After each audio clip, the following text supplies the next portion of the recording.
today we are going to see about the difference between SN1 and SN2 mechanisms में आपको last lecture में पढ़ा चुकी हूँ. SN1 mechanism में होता क्या है? Its full form, first difference, nucleophilic substitution unimolecular. It's a first order reaction. Unimolecular है इसीलिए इसे first order बुलाते हैं. And SN2 it's nucleophilic substitution bimolecular. ये second order reaction. Second SN1 जो होता है ये 2 स्टेप्स में कैरी आउट करते हैं. इसमें बॉन्ड फॉर्मेशन और बॉन्ड ब्रेकिंग दोनों सेपरेट स्टेप में हो रहा होता है. Bond formation and bond breaking separately हो रहा होता है. 2 अलग अलग स्टेप्स होती है उसकी. Whereas SN2 जो होता है it is carried out in 1 step. Means bond formation and bond breaking takes place simultaneously. Third, rate. Rate of reaction SN1 में ये यूनिमोलिकुलर होने की वजह से सिर्फ एक ही पे डिपेंड करता है, वो है सबस्ट्रेट. यहाँ पर हमारा सबस्ट्रेट क्या है? Alkyl halide.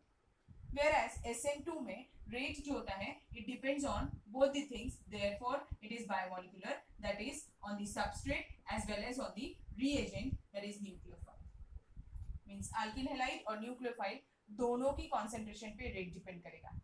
Whereas in case of SN1 rate सिर्फ substrate की concentration पे depend करेगा. और substrate कौन है यहाँ पर? alkyl halide है. reagent nucleophile के ऊपर उसकी concentration से SN1 के rate में कोई change नहीं आता है.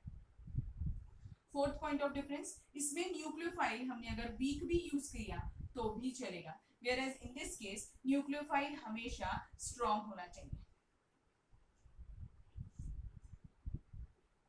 फिफ्थ पॉइंट ऑफ डिफरेंस, ये 2 स्टेप में रिएक्शन है इसीलिए इसमें 2 ट्रांजिशन स्टेट्स होती है.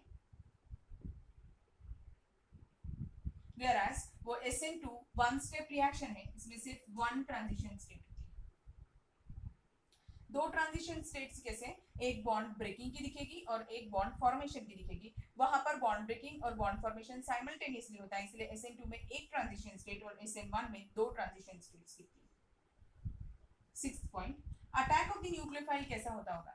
यहाँ पर न्यूक्लियोफाइल कहीं से भी अटैक कर सकता है. मींस वो बैक साइड अटैक भी कर सकता है और फ्रंट साइड अटैक भी कर सकता है. दोनों में से कोई भी पॉसिबिलिटी हो सकती है.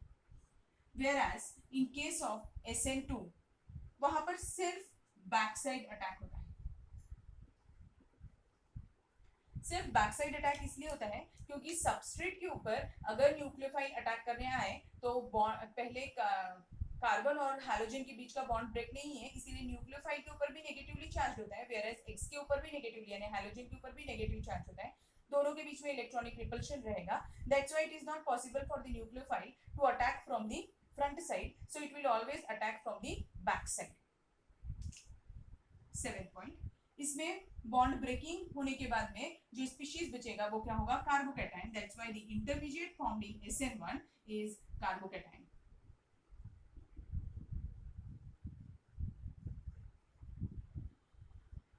आपने पढ़ा है 11th स्टैंडर्ड में कार्बोकैटायन क्या होता है? A carbon which carries a positive charge is termed as carbocation and it is sp2 hybridised. Trigonal planar geometry होती है उसकी, इसीलिए अटैक किसी भी साइड से पॉसिबल था, back side as well as front side. Whereas in case of SN2 there is no intermediate, कोई भी इंटरमीडिएट फॉर्म नहीं होता है वहां पर. Next point of difference,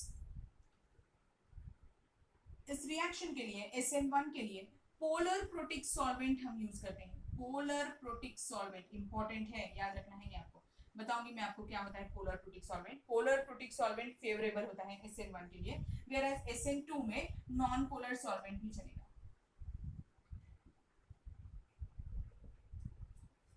polar protic solvent इसलिए क्योंकि हमें पहले ही फर्स्ट स्टेप में अल्किल हैलाइड का बॉन्ड ब्रेकिंग करना है, कार्बन और हैलोजन के बीच का बॉन्ड ब्रेकिंग करना है, इसीलिए पोलर प्रोटिक सॉल्वेंट रहा तो फेवरेबल होती है ये रिएक्शन, SN1 के थ्रू जाती है.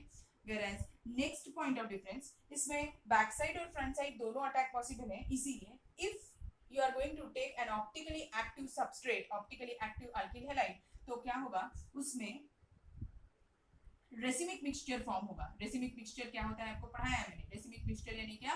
उसमें 50% डी आइसोमर और 50% एल आइसोमर होता है, तो हम उसे क्या बुलाते हैं, 50 हमेशा भी बोल सकते हैं इन्वर्टेड और रिटेंशन दोनों होता है। अगर फ्रंट साइड अटैक होगा तो रिटेंशन प्रोडक्ट फॉर्म होता है, और अगर बैक साइड अटैक होता है तो इन्वर्टेड प्रोडक्ट फॉर्म होता है। वेयर एज इन SN2 यहाँ पर हमेशा इन्वर्जन ही होता है अगर आपने ऑप्टिकली एक्टिव अल्किल हैलाइड लिया है तो, और इन्वर्टेड प्रोडक्ट जो होता है इन्वर्जन वो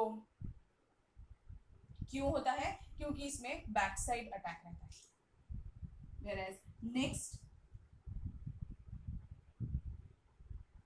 एनर्जी प्रोफाइल डायग्राम लिखते हैं। अगर एनर्जी प्रोफाइल डायग्राम बनाया, ये रिएक्शन 2 स्टेप में थी इसीलिए इसमें 2 पीक्स बनेंगे, वेयरएज ये रिएक्शन 1 स्टेप थी इसीलिए इसमें सिर्फ 1 पीक बनेगा। ऐसा ये हो गया energy profile diagram. Next order of reactivity क्या होगी अल्किल हैलाइड्स की।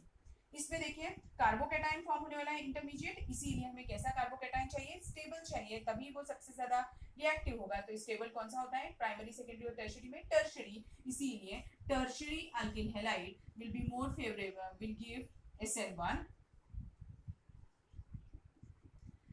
फिर सेकेंडरी और सबसे लास्ट में primary. Whereas in case of SN2 order क्या हो जाएगा, उल्टा, दैट इज प्राइमरी पहले फिर सेकेंडरी और फिर टर्शियरी अल्किल हैलाइड। ऐसा इसलिए होता है क्योंकि यहाँ पर क्या है, बैक साइड अटैक होने वाला है। आपको बताया था जैसा अम्ब्रेला रिवर्स होता है इसमें, तो अगर हमारे जो अल्किल हैलाइड्स के जो मेंबर ग्रुप्स रहेंगे, अगर सारे लाइटर ग्रुप्स रहे तो उनका इन्वर्जन होना इजी जाता है और कंफर्टेबल होता है, न्यूक्लियोफाइल फट से उसे इन्वर्ट कर सकता है। That's why primary alkyl halide are more prone to give SN2। Is it okay? समझा आपको यहाँ तक क्या है? So this was all about nucleophilic substitution reaction. तो ये डिफरेंस इतने ही है। अब मैं आपको नेक्स्ट पार्ट में पोलर प्रोटिक सॉल्वेंट क्या होता है वो बताती हूँ।